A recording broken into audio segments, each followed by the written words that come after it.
Assalamualaikum warahmatullahi wabarakatuh. Bismillahirrahmanirrahim. Alhamdulillahirabbil alamin wassalatu wassalamu ala asyrafil anbiya'i wal mursalin wa ala alihi washabihi ajmain.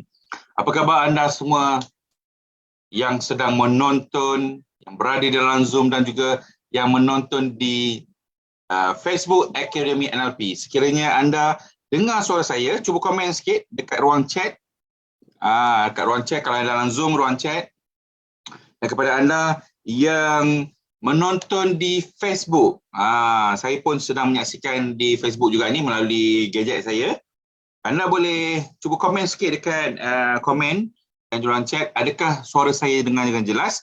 Sebab saya hari ini bersiaran dari rumah, dari rumah, bukannya daripada studio akademi seperti minggu lepas, minggu sebelum-sebelum ni.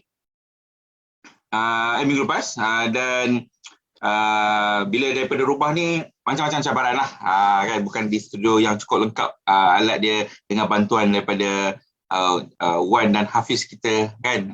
Jadi ini daripada rumah, kan. Kalau saya tiba-tiba terkeluar ataupun coach kita tiba-tiba terkeluar, itu adalah sesuatu perkara yang kita di luar kawalan kita. Okay, so yang penting hari ini program kita perlu diteruskan dan semangat kita mesti diteruskan. Boleh tuan-tuan dan puan? Baik. Kepada mereka yang menonton di Facebook, anda boleh tekan like dan share supaya ramai lagi yang boleh dengar kupasan pada hari ini. Hari ini kita akan mendengar kupasan ada 4 bab. Kalau minggu lepas kita ada 2 bab saja, panjang lebar bersama dengan penulis buku itu sendiri, iaitu Tuan Haji Mat Tehmat. Dan pada minggu ini, hari ini, kita 4 bab. Siapa yang dah baca buku, tahniah. Siapa yang belum baca buku, anda akan dapat hint-hint hari ini supaya anda boleh baca buku. Dan apa yang menarik tentang buku NLP untuk pelajar ni, ia lebih kurang seperti self-motivation. Apa maksud self-motivation? Sekiranya anda ada anak, ada pelajar, ada rakan-rakan yang sukakan ataupun perlukan bantuan dari segi self motivation, kita nak nasihat dia je, kan. Satu hari tu anda bagi dia buku ni atau anda suruh dia beli buku ni, kan, supaya mereka kata, mereka boleh anda cakap dengan dia, "Anak, baca buku ni, baca buku ni, mesti naik semangat balik semula." Mudah-mudahan dengan bantuan seperti itu kita dapat membantu rakan-rakan kita, kan.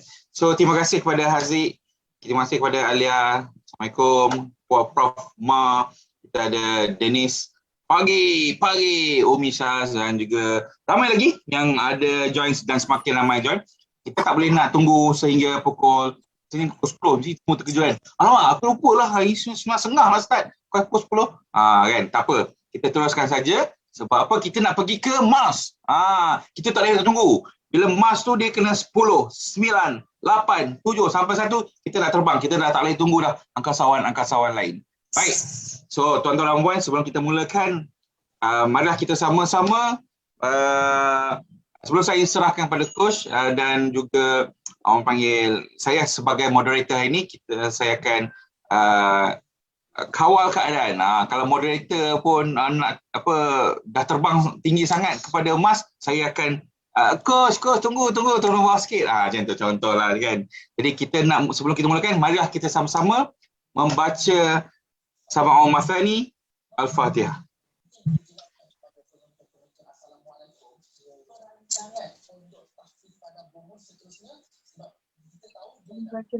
Campur dah kena pasuk dia.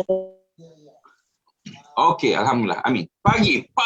Baik. Sebelum tu kita betulkan state kita, tuan-tuan dan puan, kita betulkan state kita sebab apa? Hari ini kita nak mengetahui satu perkara yang sangat indah, sangat hebat, yang mana asalnya daripada ilmu ni yang sangat-sangat susah kita nak cari, nak dapat, tapi alhamdulillah dengan Allah telah mencetuskan idea ni kepada Tuan Haji Mat Tehmat untuk menulis satu buku ni, buku yang sangat best, sangat unik.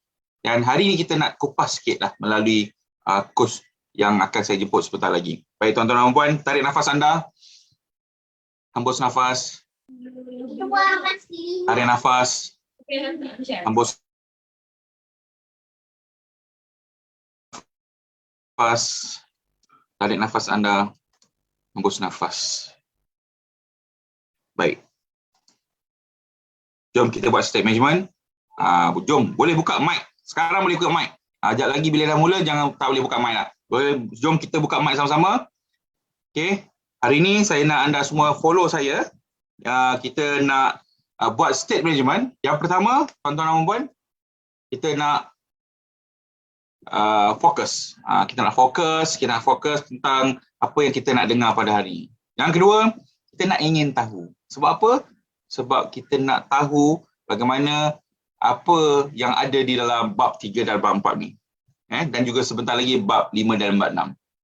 Dan yang terakhir, yang ketiga, kita nak bertenaga. So, kita nak fokus, ingin tahu, bertenaga. Boleh tuan-tuan dan puan? Okey? Okey, buka mic semua, buka mic, boleh buka mic. Jom kita buat step management sama-sama. Baik, baik. Okey, terima kasih. Okey, genggam tarik nafas. Tarik nafas, hembus nafas. Tarik nafas, hembus nafas. Ikut saya. Hari ini saya mahu fokus. Ingin tahu. Bertenaga. Yes. Baik, berikan tepukan yang gemuruh pada diri masing-masing. Terima kasih. Okey, boleh tutup mic balik semula. Okey, so kita akan jemput siapa. Okey, kuat dia punya yes. Semoga anda terus semangat dan bertenaga sampai ini.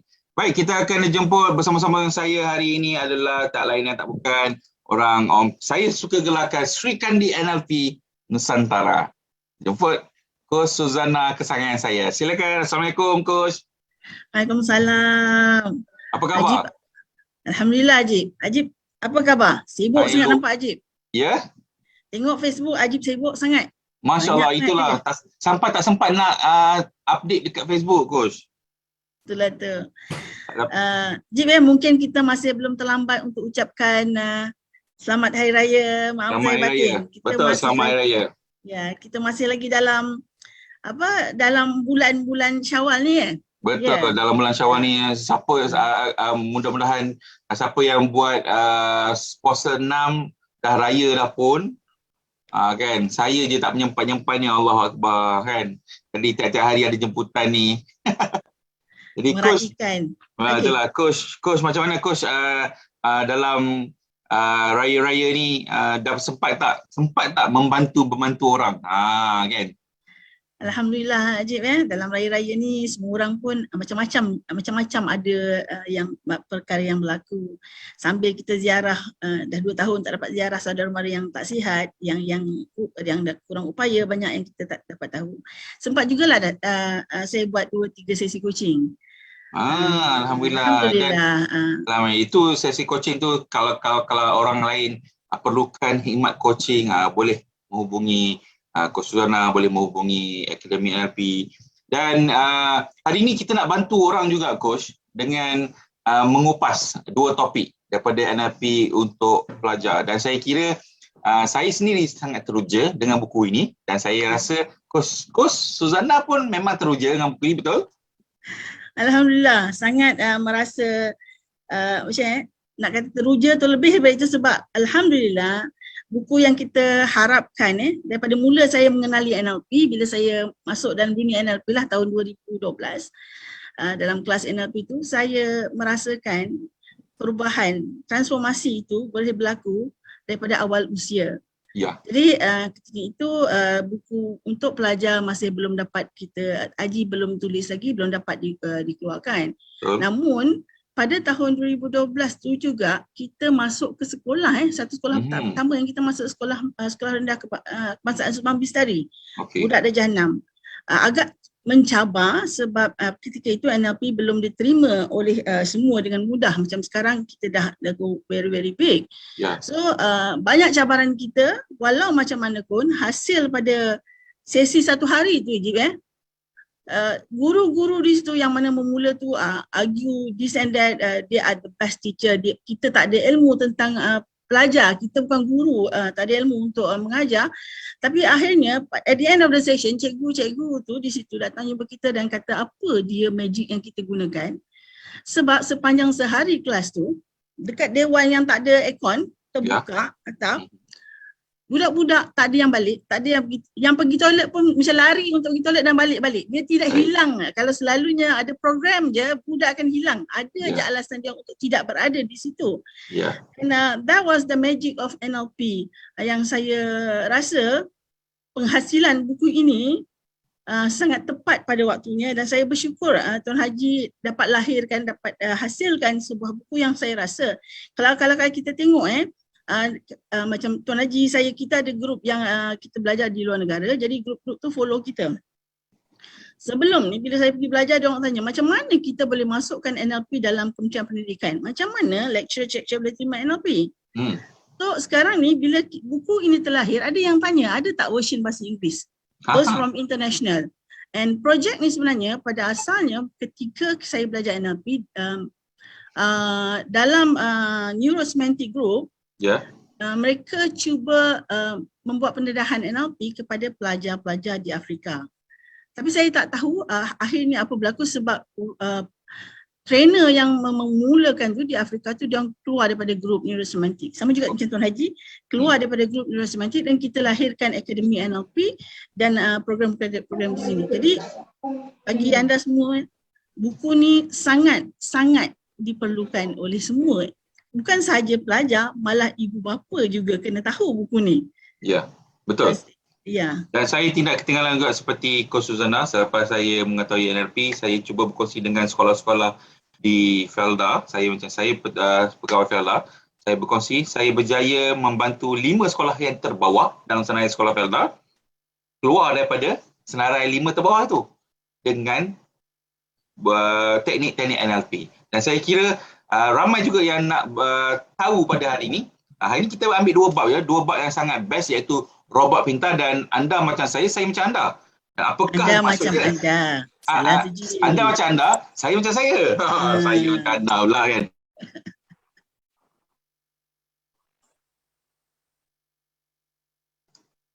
Okey, so itu adalah yang anda tu saya tu itu dalam lab profile. Silap kan. Okey, so Coach Suzana, kita dah pergi sebab kita ada 1 jam saja, 9.30 sampai 10.30. Kita ada mungkin lebih kurang dalam 20 minit untuk bab pertama, bab 3 dan 20 minit bab 4. Kemudian kita mungkin ada sesi soal jawab barangkali. Ada penonton-penonton kita baik di dalam Zoom dan juga di Facebook nak bertanyakan soalan, kita akan open question sampailah pukul 10.30 dan kita akan berehat setengah jam lebih kurang bagi memberi laluan kepada persediaan untuk bab 5 dan bab 6 yang akan disampaikan oleh Coach Majid.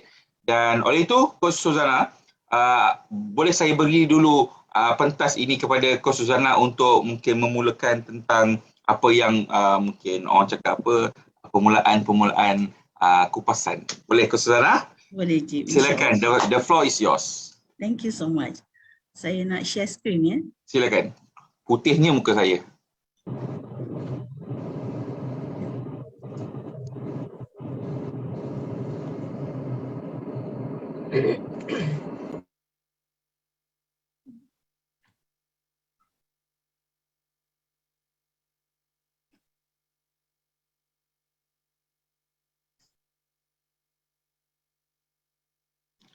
Okey. Selamat pagi semua yang ada pada sesi hari ini. Alhamdulillah. Saya adalah orang yang kedua selepas Tuan Haji untuk mengupas buku ini. Alhamdulillah ya. Sebelum kita teruskan perjalanan, kita nak kenal sikit topik hari ini yang akan di-cover adalah topik 3 dan 4. Saya nak anda duduk tegak, rehatkan badan anda, tarik nafas dan lepas nafas selesa. Bawa diri anda dalam keadaan yang sangat selesa. Dan I want you to think of a time that you are learning best. Masa anda belajar, guru yang paling anda suka atau lecturer yang paling anda suka? And go back to that close your eyes, remember the time that you are learning so best. Anda belajar dengan terbaik, anda dapat dengarkan suara guru anda yang terbaik, anda rasa sangat teruja, rasa sangat teronok, dan anda ingin tahu, lagi ingin tahu. Lagi cikgu tu bercakap, lagi anda rasa ingin tahu. Dan anda rasa sangat teruja bila anda melalui pembelajaran ini. Tarik nafas dan lepas nafas. Boleh buka mata anda. Alhamdulillah. Okey. So, bagi yang dah kenal, saya Coach Suzana Jaafar. Bagi yang belum kenal, bagi yang belum kenal, saya adalah Coach Suzana, saya adalah Master Trainer NLP, lahir khususnya daripada Akademi NLP Malaysia. Mungkin trainer pertama yang dilahirkan oleh Akademi NLP. Dan insyaAllah saya akan kupas tajuk buku ini daripada tajuk bab 3 dan bab 4. Okay. Bab 3 tentang robot yang pintar. Bab 4, anda macam anda, saya macam saya. Ramai saya nampak trainer kat sini, and then mungkin ini bukan perkara yang baru bagi anda, tapi bagi yang tak pernah, yang belum pernah melalui proses belajar NLP, so this is the best part. Robot yang pintar ni is about ourselves. This is the best part. So, okay, this is me. Tak payahlah saya sebut tentang pengalaman saya ya, kita tak ada banyak masa ya. So, bab 3. Robot yang pintar. Jip. Ya. Apa robot yang pintar ni Jip dalam buku ni Jip? Betul lah. Saya rasa macam robot yang pintar ni macam nak ceritakan tentang permainan, tapi sebenarnya nak ceritakan apa elemen di dalam diri kita sebenarnya. Yang saya faham lah di dalam buku bab 3 ni. Kalau saya boleh bertanyakan pada Kosu lah. Dan juga mungkin orang lain lah boleh jawab kan dalam chatnya Coach Naso. Apakah perkara yang kalau rosak lah benda tu dalam badan kita ni, maka tak boleh lah semua. Kan? Tak boleh lah jalan kita seperti manusia biasa. Apakah benda tu kan? Itu adalah jawab juga. Cuba jawab sikit dalam komen ke, dalam chat ke. Ada tak? Apakah perkara yang kalau rosak dalam diri kita ni kan, dia menyebabkan diri kita ni tak boleh berjalan dengan benda lain, dengan betulnya. Ada Amor cakap minda lagi. Kan? Ada lagi tak? Saraf. Menarik. Saraf okey. Al-Hafizul kata saraf. Menarik. Usus. Betul. Dah makan belum? You all dah makan belum ni? Pagi ni. Kan? Usus. So, Kosu. Macam mana Kosu? Okey, Jip. Kita teruskan ya, Jip ya? Ya. Robot ni, kalau dia rosak, dalam manusia ni, robot ni kalau dia rosak, the whole thing is not functioning. Okay, ada orang kata, Ajib ya? Ajib tahu tak bagaimana kita boleh berfikir dengan baik? Berfikir dengan baik. Maksudnya kita kena, orang panggil apa, apa ayat yang sebetulnya tu? Alamak lupa pula. Dengan inilah orang panggil apa, sihatlah, sihat mindanya, sihat otaknya. So kita boleh berfikir dengan menggunakan minda. Ada orang cakap otak benda yang kita boleh nampak je. Boleh dilihat, belah ini kepala kita nampak otak tu. Tapi minda, di mana minda tu? So this is the best thing about this book and NLP. Kita bercakap tentang minda yang kita tak boleh lihat. Dia tidak ada fizikal. Tapi dia sangat berfungsi sepenuhnya untuk kawal diri kita. Kalau robot tu rosak, maka tak adalah kita ni boleh berfungsi. Rosaklah kita. Okey. Jadi, Jip ya, dalam topik ini kita nak tahu bagaimanakah kita boleh menggunakan minda kita sebaik mungkin. Mak Ajib tahu tak? Ya. Kalau kita tahu menggunakan struktur minda kita dan fungsi minda kita dengan betul, kita boleh capai apa saja yang kita inginkan. So dalam buku ini, topik ini, ya, penulis atau Tuan Haji Sifu menjelaskan tentang struktur minda dan fungsi minda itu sendiri ya.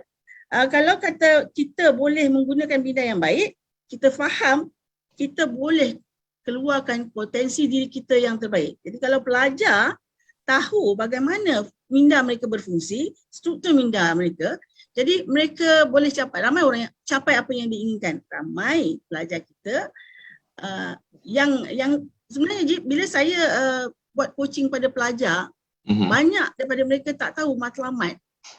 Tak ada matlamat. Jadi bila belajar pergi sekolah, pagi pergi sekolah, balik sekolah, buat homework, jumpa cikgu. Tak ada apa-apa. At the end of the day, tak capai apa-apa pun. Berbeza dengan pelajar yang tahu apa sebab dia pergi sekolah dan tahu apa matlamat akhir dia. Dia nak jadi apa? Dia nak capai apa? Apa yang dia nak? Dia nak jadi doktor, dia nak jadi lawyer, dia nak jadi magistrate, dia nak jadi lecturer. Dia tahu. Jadi bila dia tahu apa yang dia nak, maka dia dapat arahkan minda dia untuk capai apa yang dia inginkan. So bila kita tahu function minda kita, definitely. Ajib pernah tak bangun pagi ataupun malam tak dalam kepala, besok aku nak bangun pagi, nak solat, lepas tu nak buat homework. Pernah tak dulu masa sekolah? Pernah, itu pernah. Selalu cakap esok aku nak buat ni, nak buat tu, nak buat ni. Jadi bila Ajib bangun pagi esok tu, apa yang berlaku? Dia rasa semangat lah. Kita dah tahu nak buat apa hari tu. Pernah tak bila hari Sabtu Ahad lah, Sabtu Ahad kalau hari biasa tu kita pergi sekolah kan, budak pergi sekolah kan, tapi hari Sabtu Ahad tak sekolah. Bila hari Jumaat malam tidur, hari Sabtu tu bangun pagi ke bangun lewat?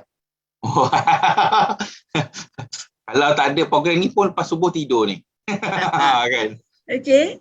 Itu hebatnya minda kita ya. Bila kita bagi arahan, kita buat keputusan, kita bagi arahan, so dia akan membantu kita untuk capai apa yang kita nak. Tapi apa yang berlaku selalunya, kita tak bagi arahan pada minda kita. Jadi ramai pelajar yang tidur, besok bangun pagi pergi sekolah, tapi tak letak apa dia yang patut dia buat, apa yang dia nak. Matlamat itu tak ada dan tak jelas. So this is the best part. Bila kita faham minda dan fungsi tu, kita boleh arah minda kita untuk bantu kita capai matlamat. So kupasan buku ini sangat menarik di sini ya. So untuk faham minda kita ni, kita kena tahu bahawa minda kita ni ahli psikologi kata, dalam buku ni ahli psikologi kata minda kita terbagi pada dua, minda sedar dan minda separuh sedar. Okey. Dia panggil apa selalunya teori iceberg. Minda sedar, minda separuh sedar, dia panggil teori iceberg. So tahukah kita je, Ajib tahu tak? Minda sedar kita beroperasi hanya 10% daripada semua minda kita ni. 100% tu, 10% je minda sedar. 10% 10%. And 90% lagi adalah minda separuh sedar. Dan kehebatan biasanya banyak di 90% minda separuh sedar tu, Coach tapi kebanyakan daripada kita meletakkan minda sedar tu sebagai operasi utama, pusat kawalan utama kita, dan kita tak sedar yang sebenarnya apa yang kita lihat, kita dengar, kita rasa setiap hari tu, cikgu bercakap tu, dalam kita terlelap, sebenarnya itu yang diabsorb 90%. Jadi buku ni dia nak mengajak semua pembaca untuk memahami tentang minda, yang bahawa diri kita ni bukan baru saja menggunakan minda kita, sebenarnya yang biasa-biasa tu adalah minda 10% saja baru guna. Ramai orang tak sedar. Ajib menariknya Ajib, selalunya bila kelas Tuan Haji lah kan, dalam kelas Tuan Haji, orang kata dia tak boleh trans atau tak boleh tak sedar. Tak boleh trans. Saya cakap, Haji saya tak boleh trans. Tapi bila kita tanya soalan je, bawa pada soalan, bila masa hari raya tahun 2 tahun lepas, semua boleh ingat every parts of that. Right. So sebenarnya minda kita absorb semua maklumat tu tanpa kita sedar pun. Betul. Kita tengok dia masuk, kita dengar dia masuk. Tapi apa yang function minda sedar ni, yang 10% yang kita rasa kita conscious, kita sedar. Kalau kita tak sedar pun payah juga je bawa kereta langgar semua. Tak sedar kan? Right. So, minda sedar kita, ya, minda sedar kita dia adalah pusat kawalan utama. Dia yang membuat keputusan untuk diri kita. Ya. Dia membuat keputusan untuk diri kita, sama ada kita ya atau tidak, kita setuju atau tidak setuju, kita nak atau tidak. Contohnya dia cakap Ajib tadi, kalau kita bangun, kita kata esok aku bangun pagi, aku nak pergi sekolah, esok mesti solat subuh, esok pukul 6 bangun solat subuh dan siap terus pergi solat, contohnya lah kan. Tapi kalau dan bila itu dibagi arahan, minda sedar kita bagi arahan, apa berlaku? Minda separuh sedar kita tolak kita memikirkan macam mana boleh bangun pagi. Dia buat alarm clock sendiri. Dia akan pastikan baju kita dah siap untuk pergi sekolah esok. Dia akan gerakkan kita untuk bangun, mandi dan solat dan siapkan diri kita. So bila kita buat keputusan di minda sedar, 90% tadi yang membantu kita untuk sempurnakan matlamat kita. So it works together, but the 90% works more than that. So apa yang minda sedar kita buat? Dia membenarkan maklumat masuk atau tidak. Minda sedar tu dia macam dia ada penapis. Kalau saya kata pada Ajib, you ni comot lah hari ni. You nak terima ke tak? Handsome lah. So minda sedar kita consciously dia buat keputusan. That is wrong. That is not me. I handsome hari ni. So bila yang menjadikan kita selalunya rosak ataupun tak capai matlamat, bila kita terima maklumat tu, kita tak gunakan minda sedar untuk berfikir, betul ke? Tak betul, tak terima. Tapi bila orang cakap, kita masuk terus kat 90% kita tu.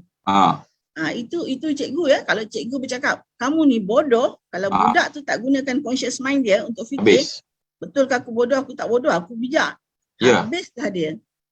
Kalau kata dia terus terima yang dia bodoh daripada cikgu tu tadi, takkan bangunlah dia, sebab minda sedar yang 90% tadi akan menggerakkan dia jadi budak yang bodoh.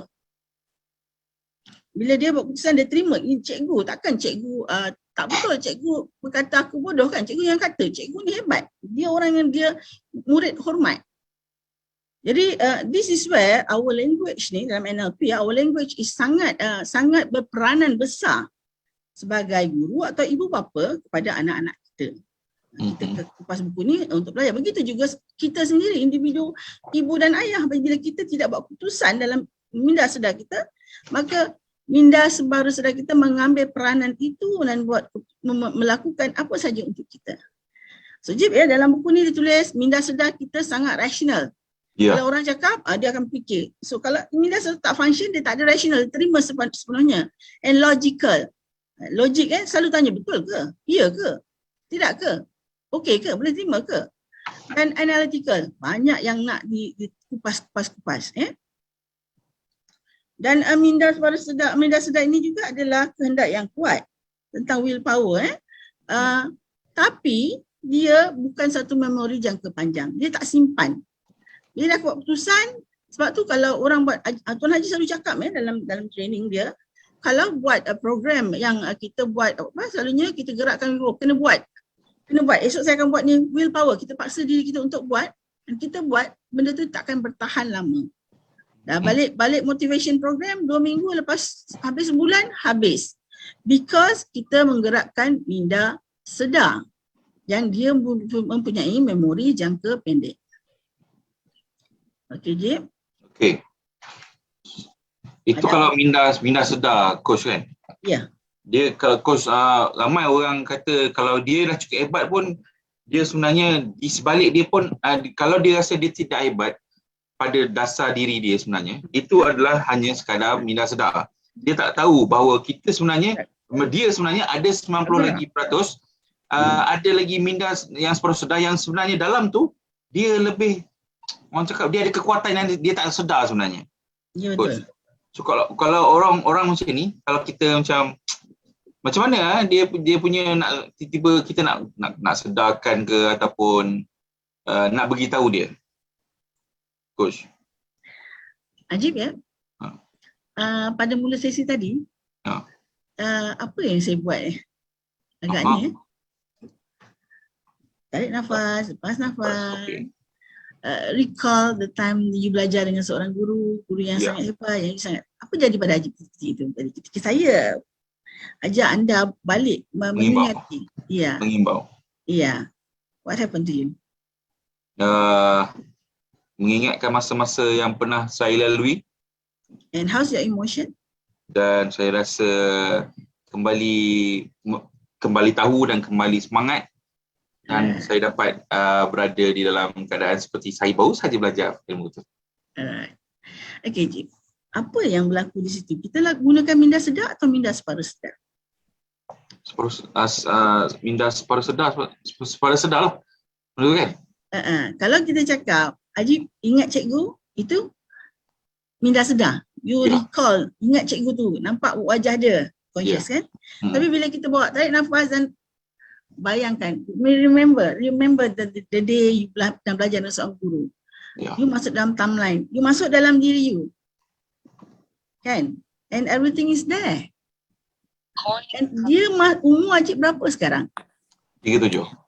Memori tu masa zaman umur berapa? 2008 tahun lepas, 29. See, di situ dia masih tetap ada, disimpan. Nampak tak? Dan hari ini dikeluarkan semula dan dia ada, dia tak hilang mana-mana pun. Itu yang kita cakap tentang minda separuh sedar tadi. Baik, Ajib, kalau saya tak tanya tadi, Ajib ingat tak, sedar tak bahawa cikgu tu yang the best cikgu tu, now, before the thing was triggered to you, dikeluarkan pada Ajib. Kita tak perasan lah, tak ingat lah benda tu. Tapi bila tanya tu, dia akan recall balik lah. Kan? Sebab tu saya kata topik ni sangat hebat, robot yang pintar. Dan kita kena jaga robot kita dengan betul. Sebab yang 90% tadi yang selama ini kita tak tahu, sebelum kita belajar, kita tak tahu, kita biarkan aja dia masuk semuanya. Bagus ke tak bagus. Bila kita punya 10% tadi tak buat keputusan, 90% tadi dia absorb semuanya, apa saja. So kalau kata kita terima sesuatu yang negatif, maka yang berkembang dalam 90% itu adalah yang negatif. Dan dia duduk dalam sistem saraf kita. Dan tabiat pun, Coach, dia akan pergi ke minda separuh sedar. Begitu, Jip. Apa perkara yang kita buat berulang-ulang, contohlah Jip, Tuan Haji ni, sifu kita penulis ni, dia selalu cerita dalam kelas tentang gosok gigi. Gosok gigi. Gosok gigi. So kalau masa kita kecil lagi, tak pandai gosok gigi kan? Mak kita gosok kan? Haji selalu cerita macam tu kalau yang lain boleh ingat. Mak kita suruh gosok gigi, mak kita gosokkan. Lepas kita besar sikit, mak kita kata, belajar gosok gigi. Bangun pagi mesti gosok gigi. Gosok gigi. Lepas tu hari-hari dah mula besar, mak tanya, nak minum pagi, dah gosok gigi? Belum. Pergi gosok gigi dulu. Sampai satu tahap, mak tak payah tanya dah. Bangun pagi, terus gosok gigi. Gosok gigi tadi dah jadi tabiat. So begitu juga dalam pembelajaran Pembelajaran apa saja dalam hidup kita. Benda yang kita ulang-ulang dia akan jadi tabiat. Jadi kalau kita ulang benda yang negatif, maka negatiflah yang jadinya. Kalau kita ulang benda yang positif, maka positif yang jadinya. So dalam NLP, kita sentiasa berfikiran positif. NLP mengajar kita untuk sentiasa berfikiran positif. Dan selalu orang cakap, takut dengan orang NLP ni, dia boleh baca orang. It's not that. Orang NLP ni selalu positif. Selalu kita berfikiran positif Jadi kita nak anak-anak pelajar kita juga dengan melatih diri dengan buku ini, kita mengharapkan anak-anak pelajar kita mampu membimbing diri mereka ke arah positif. Bila dalam pusat kawalan itu dalam robot kita semuanya positif, kita takkan mudah jatuh, lemah. So sebelum ni bila kita tak tahu kawal, kita terima semuanya. Jadi minda separuh sedar kita terima yang negatif, maka kita terus jatuh. Dan coach, penggerak diri kita yang sebenar, minda separuh sedar ke minda sedar? Yang membuat keputusan adalah minda sedar. Yang menggerakkan keputusan adalah minda separuh sedar. Tengok buku tu di buku surat berapa? Tuan dia menulis buku tu dalam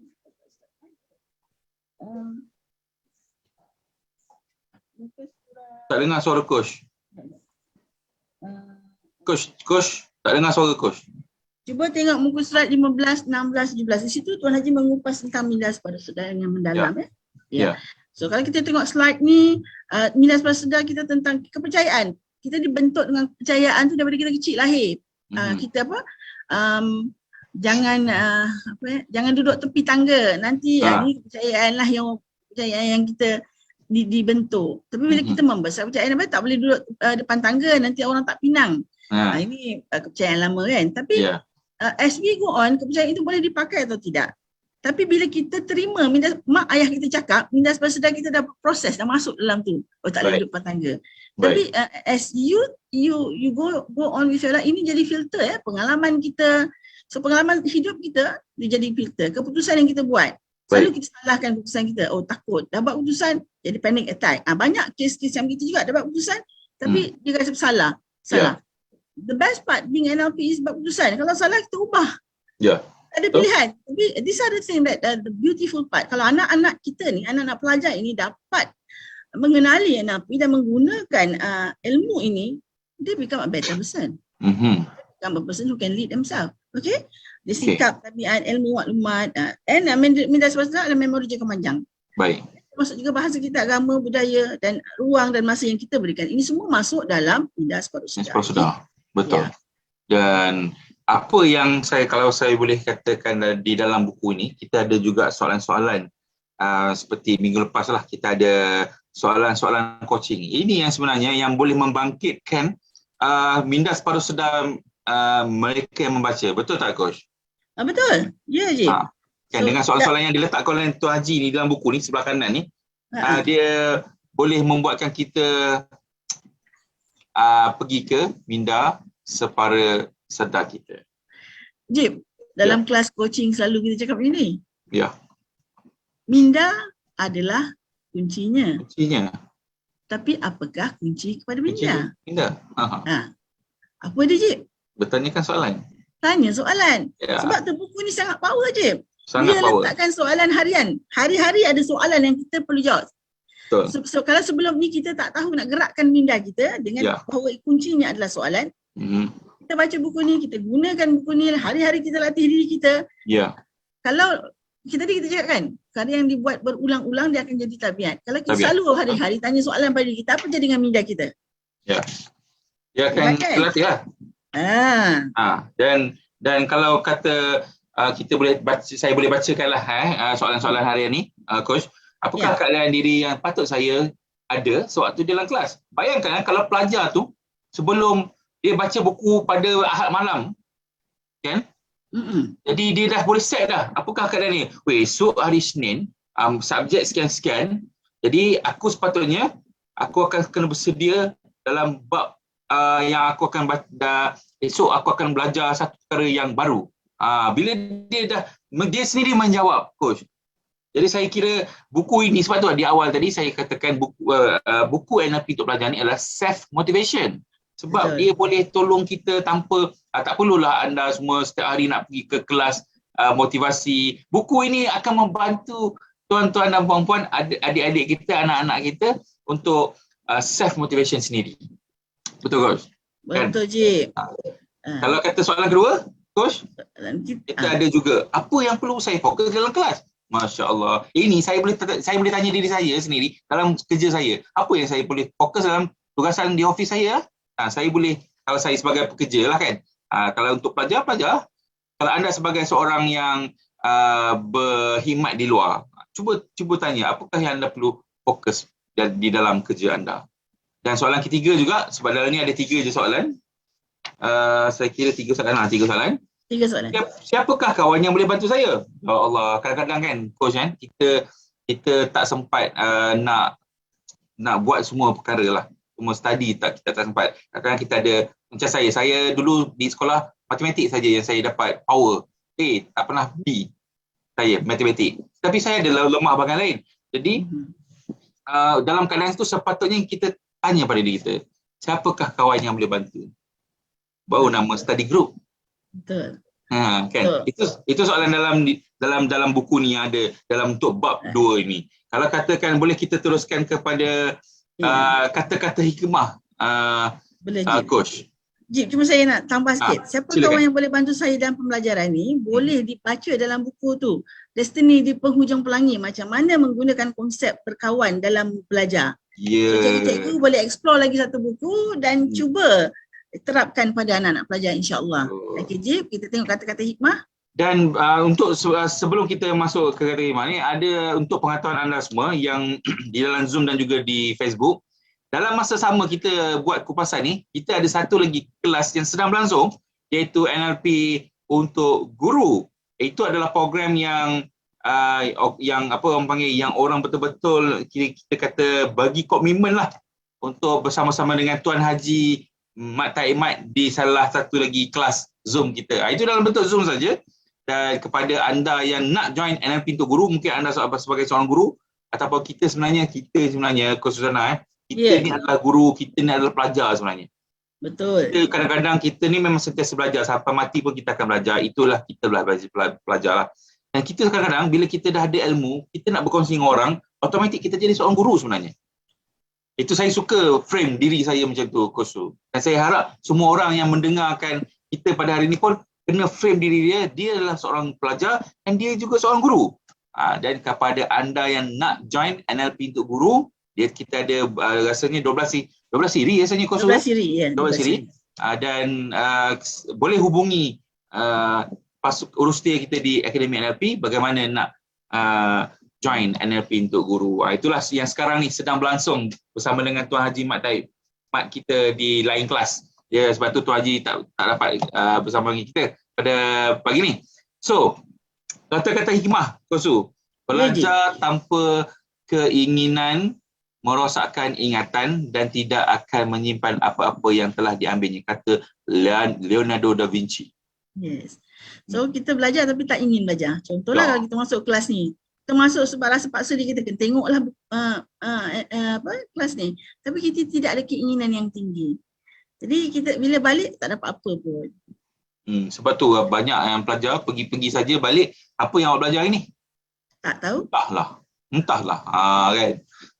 So kata-kata hikmah yang seterusnya, kita juga ada daripada Tim Sender, seorang speaker dan penulis buku terlaris di New York, bekas eksekutif Yahoo. Pendidikan tanpa penggunaannya hanyalah satu hiburan. So sebab Jip betul. Saya dulu ada coach seorang anak pelajar ni, dan anak SPM lagi 2 bulan. Dia fail semua sepanjang fail. Baik. Sekolah tu sekolah yang sekolah yang hebat lah, antara sekolah yang hebat di Selangor ni. Ya. Dia tanya apa matlamat pergi sekolah. Jawapan dia apa? Jumpa kawan. Itu matlamat dia pergi sekolah. Ya. Sebab kalau duduk rumah tak ada kawan. So pergi sekolah jumpa kawan. Tapi bila kita ubah dia pada matlamat dia untuk diri dia, Masya Allah, dalam 2 bulan SPM result bagus, boleh masuk universiti. Alhamdulillah.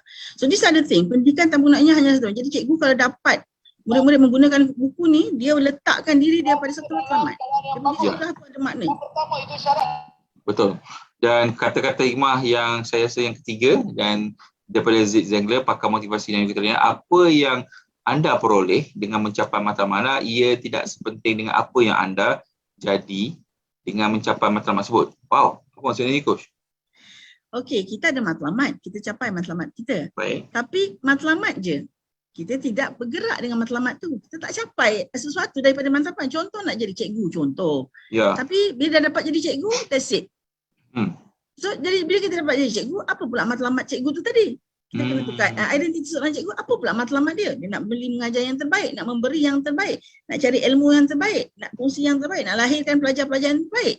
Tapi kalau setakat dia ada matlamat, dia nak jadi cikgu, okey, dia dapat jadi cikgu. Baik. That's it. Jadi itu tidaklah sepenting matlamat, mencapai matlamat tersebut. Apa je? Dan itulah dia kata-kata hikmah dan juga soalan-soalan yang ada dalam bab 2, tuan-tuan dan puan. Dan kita, itu adalah perkataan yang minda. Dan kalau kita nak pergi kepada bab 4, anda macam anda, saya macam saya. So, maksudnya ini kalau orang nak tahu apa maksud anda macam anda, saya macam saya ni, kan. Jadi sebenarnya dalam bab 4 ni kita nak ceritakan bahawa dia apa yang anda lihat sebenarnya tak sama macam yang saya lihat. Saya mungkin lihat sesuatu kejadian itu dalam bentuk seperti, saya faham seperti, saya tengok matahari panas. Saya tengok panas lah.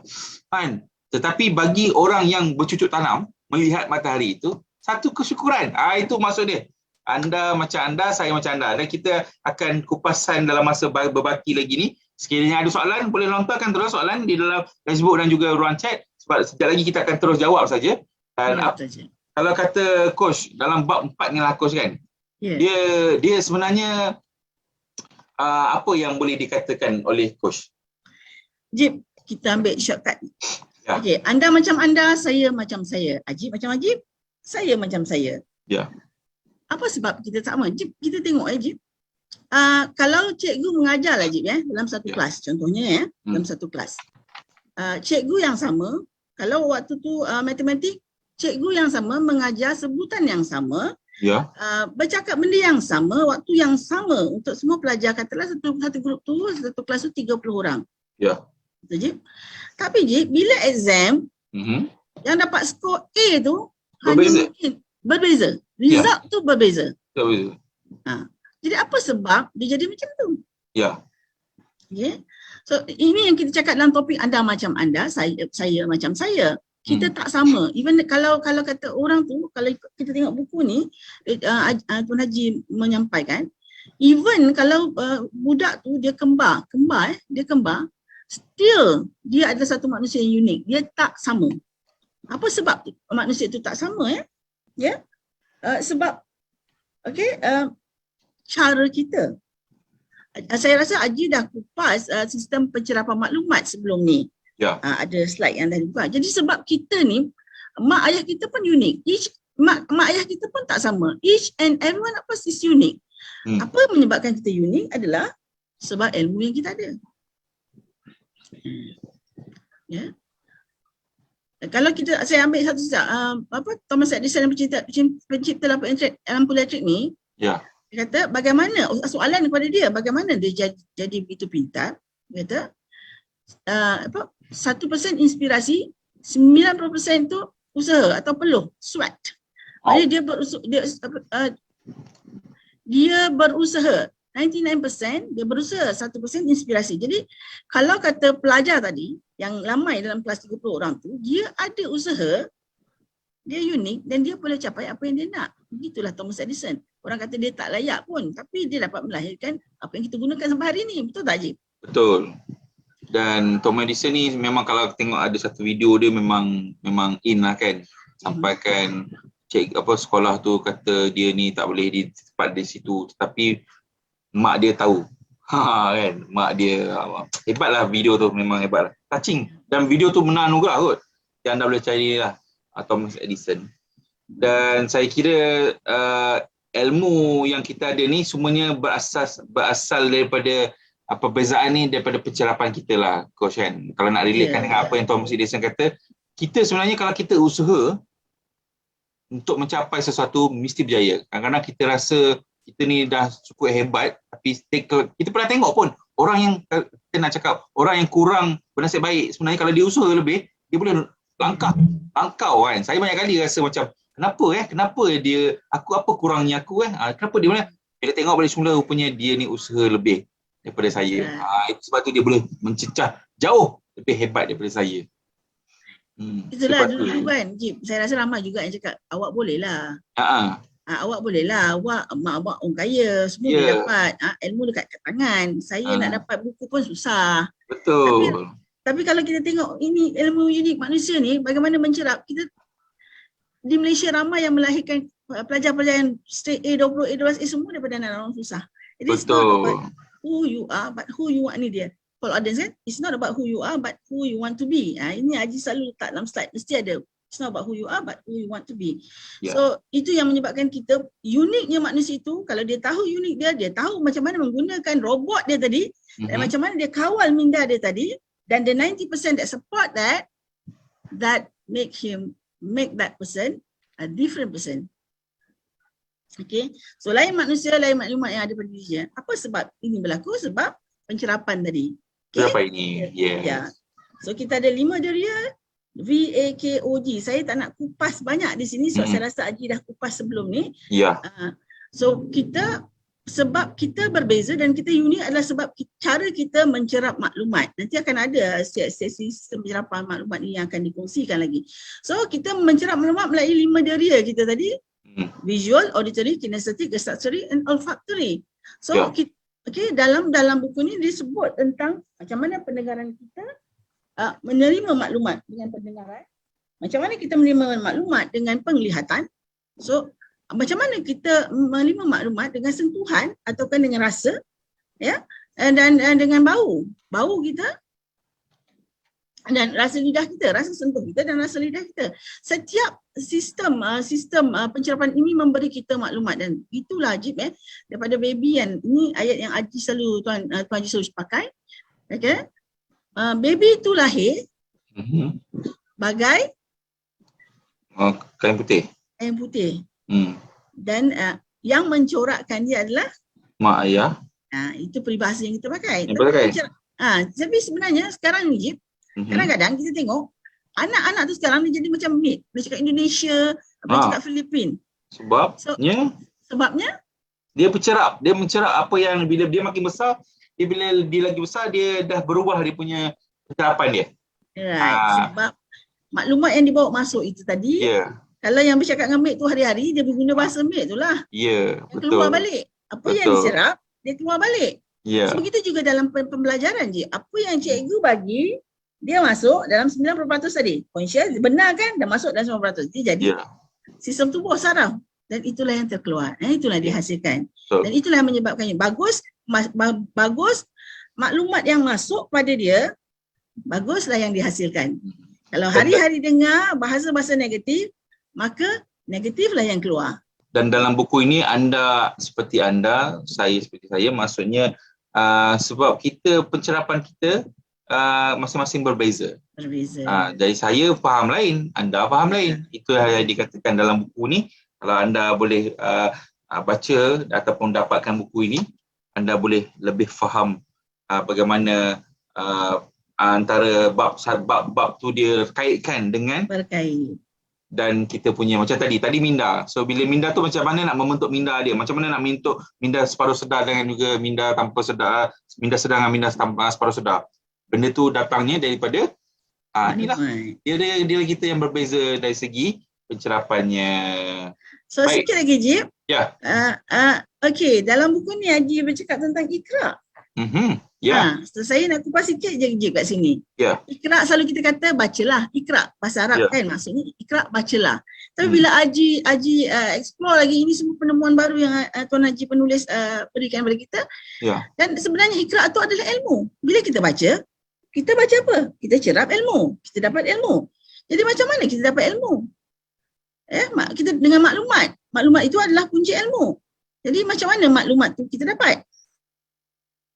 Dengan pencerapan. So, lihat, Haji tulis dalam buku tu, lihatlah dengan nama Tuhanmu. Kita melihat dengan nama Tuhan. So, semua yang kita lihat tu, semua dan masuk dalam maklumat kita. Dengarlah dengan nama Tuhanmu. Kita dengar ni, dengan nama Allah kita mendengar. Ajib dengar apa yang saya cakap, saya dengar apa yang Ajib cakap. Kita dengar bunyi kipas, kita dengar bunyi angin, kita dengar. Dan itu adalah maklumat. Sentuhlah sentuhanmu dengan nama Tuhan. Kita sentuh setiap sesuatu dengan nama Tuhan. Itulah maklumat kita. Sentuh keras, lembut, kasar, halus. Dan baulah dengan nama Tuhanmu.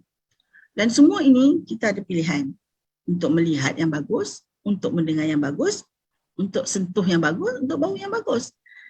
Dan robot kita tadi tu yang membentuk kita. Kalau kita putuskan saya nak dengar hanya yang bagus-bagus, maka minda separuh sedar 90% tadi bawa kita mencari semuanya yang bagus-bagus.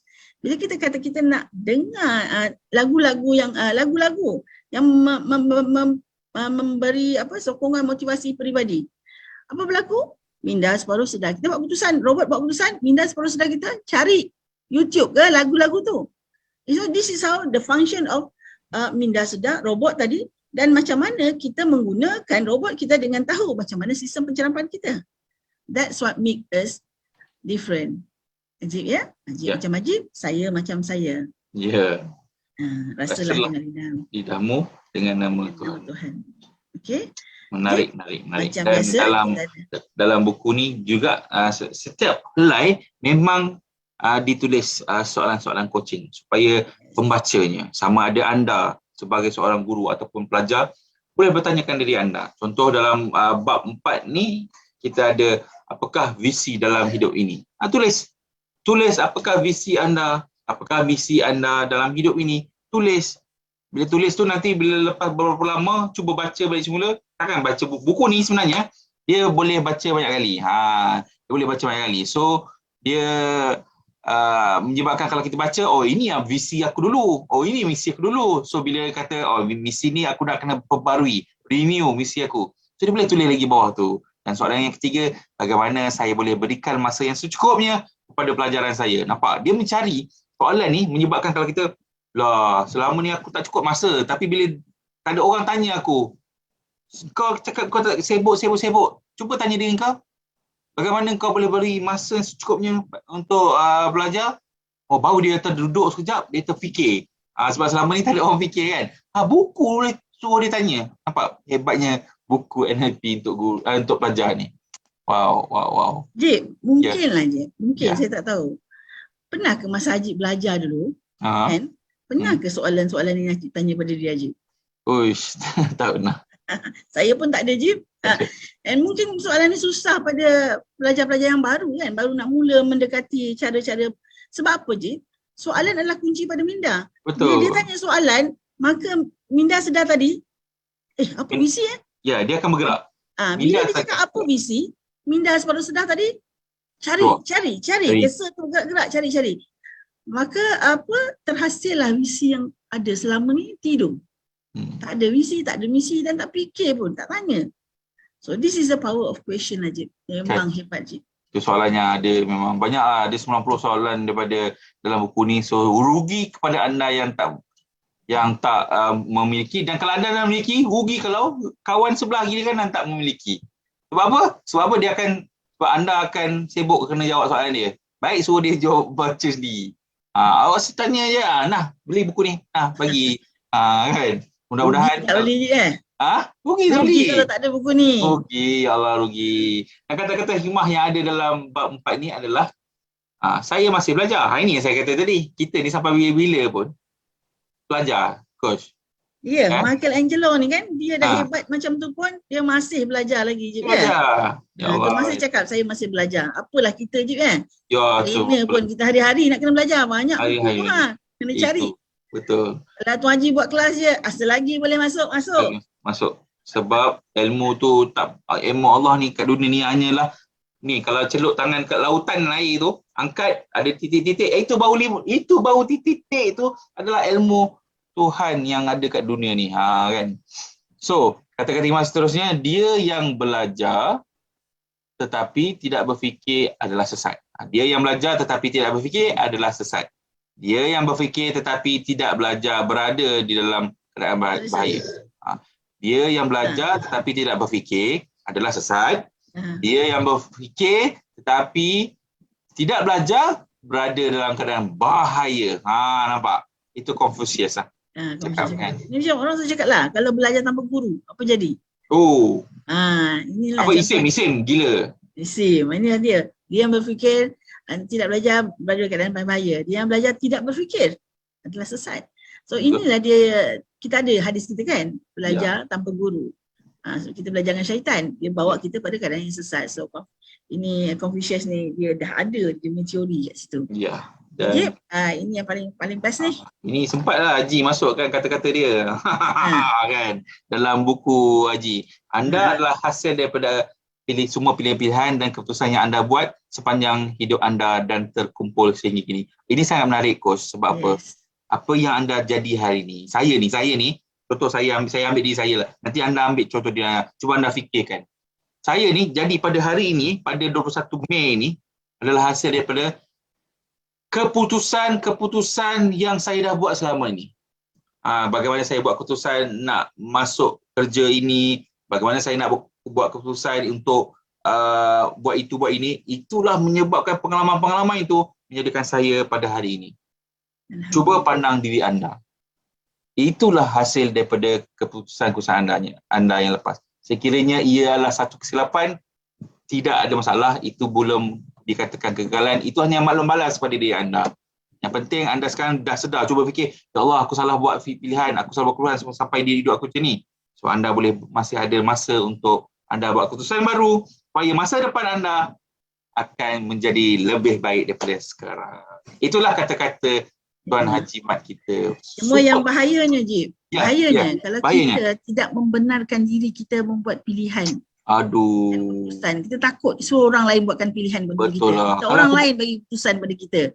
Kalau aku buat macam ni, nanti jadi macam mana? Dia fikir macam tu kan. Apa pendapat Haji? Kalau saya buat macam ni, apa pendapat Haji? Kita minta orang lain bagi keputusan pada kita. Nanti apa? Kalau salah, ni Haji lah ni. Itu yang ditulis dalam buku ni, jangan bagi orang lain pegang, kawal pusat kawalan kita. Kalau betul. saya selalu cakap, jangan bagi orang lain pegang remote control kita. Ya, betul. Kalau orang yang buat keputusan untuk kita, maka kita jadi kuih serah-serah lah. Apa nak jadi, ikutlah apa yang orang letak pada kita. So, diri kita adalah tanggungjawab kita, Coach, kan? So bayangkan kalau pelajar-pelajar kita lah satu Malaysia ni tahu membuat pilihan dan keputusan yang terbaik untuk diri dia, dan dia juga tahu bahawa tidak ada kegagalan, hanya maklum balas. Kalau dia buat silap, itu hanya maklum balas, perbaiki lagi. Betul. Bayangkan Jib, anak-anak pelajar usia katalah ini buku ni umur form 1, umur 13 tahun, dia dah tahu nak buat pilihan, dah tahu nak buat keputusan. Dan berapa banyak pengalaman dia dari keputusan-keputusan dia yang membentuk diri dia yang terbaik, insya-Allah. Ya. Dan keputusan-keputusan yang dia bakal buat daripada tingkatan 1, 2, 3, 4, mana tahu keputusan dia yang cikgu-cikgu anjurkan, yang pegang dia orang ke masa-masa depan form 5 nanti, tak masalah, insya-Allah mereka boleh buat keputusan dan mereka boleh berjaya dalam keadaan mereka, hasil daripada mereka buat keputusan dan bantuan-bantuan guru-guru khususnya. Kan? Jadi itulah kata-kata hikmah yang ada dalam bab 4 ini. So sebelum saya masuk kepada pertandingan kuis NLP terpelajar ni, Coach Suzana, ada tak kata-kata ataupun mungkin pesanan lah kepada semua yang mendengar ini, dan mungkin ada orang akan dengar lagi di Facebook nanti. Ada tak Coach nak bagi pesanan? Silakan. Saya cuma nak kata Ajib, saya nak petik kata-kata Ajib. Kita sentiasa belajar. Dan kita hari ini, kita di sini termasuk saya, kita adalah pelajar. Kita adalah juga pelajar. Kita adalah pendidik, kita adalah pengajar, kita berkongsi ilmu. Tapi namun demikian, sehingga titik akhir nyawa kita, kita masih sentiasa belajar. Kata-kata Stephen Gilligan yang saya pegang, we are human being in progress. Kita sentiasa progress. Hari-hari ada benda baru, hari-hari ada pengalaman yang kita tak ada, kita tambah setiap hari. Jadi pada yang mendengar kupasan ni, anda adalah seorang pelajar. Kalau kita tulis buku ini untuk pelajar, maknanya buku ini adalah juga untuk kita. Betul. Kalau kita tak pernah baca buku ni, kita pernah ada pemahaman ataupun perkara-perkara yang kita ada dalam buku ni, maka bagaimana kita nak bentuk diri kita? Baik. So, robot yang pintar itu kita yang kawal. Robot kita kawal. Jadi kalau kita tak belajar, kita tak ada ilmu, kita tak mencari ilmu, macam mana kita nak kawal dengan baik? Okay. So be the best self of you. Bacalah buku yang belajar. Bagus, setiap orang ada buku sendiri. Contenglah centeng. Itu cara saya. Conteng. Part yang memang kena dengan di sini, conteng. Yang important, conteng. So kalau kita pinjam-pinjam, kalau kita tak ada, maka kita tak dapat buat yang terbaik. Tak mahal pun je kan? Tak mahal. Sangat-sangat boleh mampu milik. Dan kepada anda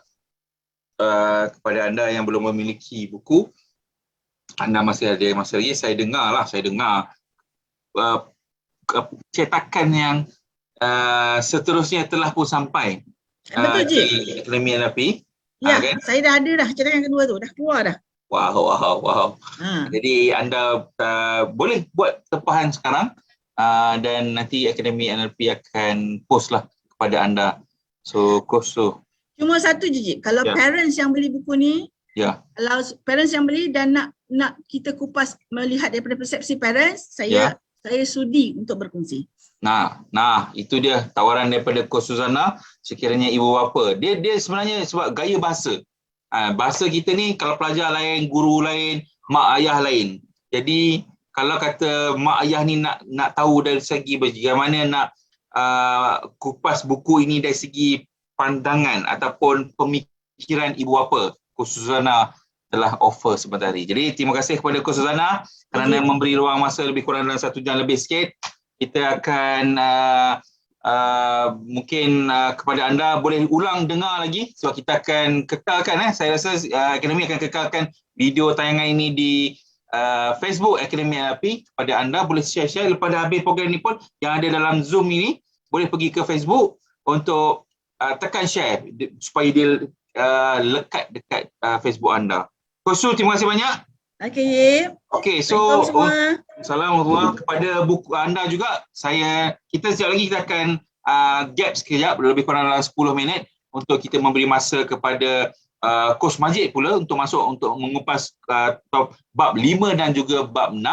Dan kepada anda, buku ini kita juga ada di dalamnya tawaran untuk pertandingan kuis NLP